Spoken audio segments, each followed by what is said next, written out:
Hey everyone, welcome back to our channel. In this video, we are going to learn how to set one name on old Facebook accounts. So if you want to set a single name on your old Facebook account, you can just go over and follow up this process for that and you should be able to do so. So open up your Facebook application for that. And once you access your Facebook, you can go over and look out for the menu icon in the top right corner and tap on it. And within there, you can access your Facebook settings. Scroll down, go to the option of settings and privacy, tap on it. After that, go ahead and select the option of settings here. Once you select settings here, you should be finding different options available. You can just go ahead and click on this option called Meta Account Center and tap on it.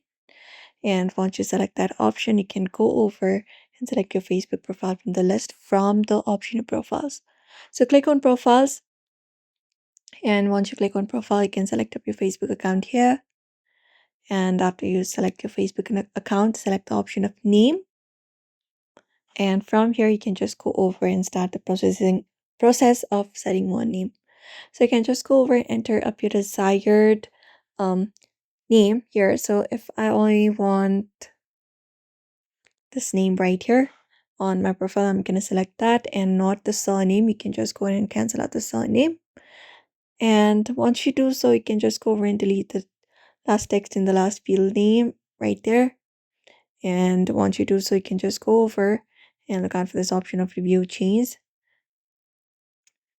So you may just go over and tap on this option of review change once you do so. And just go over and confirm it up. You can tap on review change and you need to go ahead and save the changes. Follow the on-screen instructions and re-enter your password for verification. After you do so, you can set your one name on your old Facebook account that way. So therefore, that is it, everybody. You may follow up this process for that. So do not forget to give this video a like and also subscribe for more tips and tutorials.